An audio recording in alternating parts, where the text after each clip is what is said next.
Chers collègues, distingués invités, comme vous le savez, la CEDEAO, dotée d'une témérité hors norme, est toujours en froid avec notre pays. En effet, à l'issue de son sommet extraordinaire du 19 février 2023, la conférence des chefs d'État et de gouvernement de la CEDEAO, malgré toutes les démarches effectuées auparavant par les ministres des Affaires étrangères du Mali, du Burkina Faso et de la Guinée, a décidé de maintenir ces sanctions contre les trois pays et d'imposer en plus une interdiction de voyager aux membres du gouvernement et autres hauts fonctionnaires. En outre, elle a appelé l'ONU, l'Union africaine et tous les partenaires internationaux à soutenir la mise en œuvre de cette décision sur le Mali, le Burkina Faso et la Guinée. Mesdames et messieurs, nous n'avons point besoin de microscope pour savoir que la finalité obscure des dites mesures est de continuer à nuire gravement à nos États.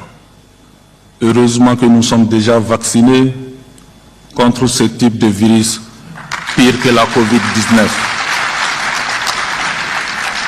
Par ailleurs, ces sanctions illicites et malveillantes infligées à nos pays et à nos populations, au mépris des causes profondes ayant conduit aux transitions respectives, nous ont donné sérieusement à réfléchir.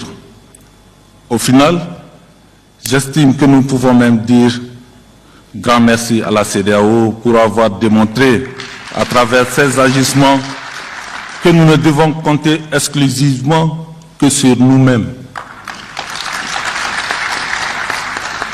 C'est pourquoi nous suivons avec toute l'attention requise l'évolution des relations de coopération entre le Mali, la Guinée et le Burkina Faso. La nouvelle ambition des autorités des trois pays visant à fédérer les efforts pour raffermir davantage l'axe Bamako-Conakry-Ouagadougou est hautement salutaire. Aucun sacrifice ne sera vain pour conforter cet élan commun vers le bonheur, la stabilité et l'émergence. Nous y croyons fermement, nous y travaillons ardemment et nous le réussirons sûrement. J'en profite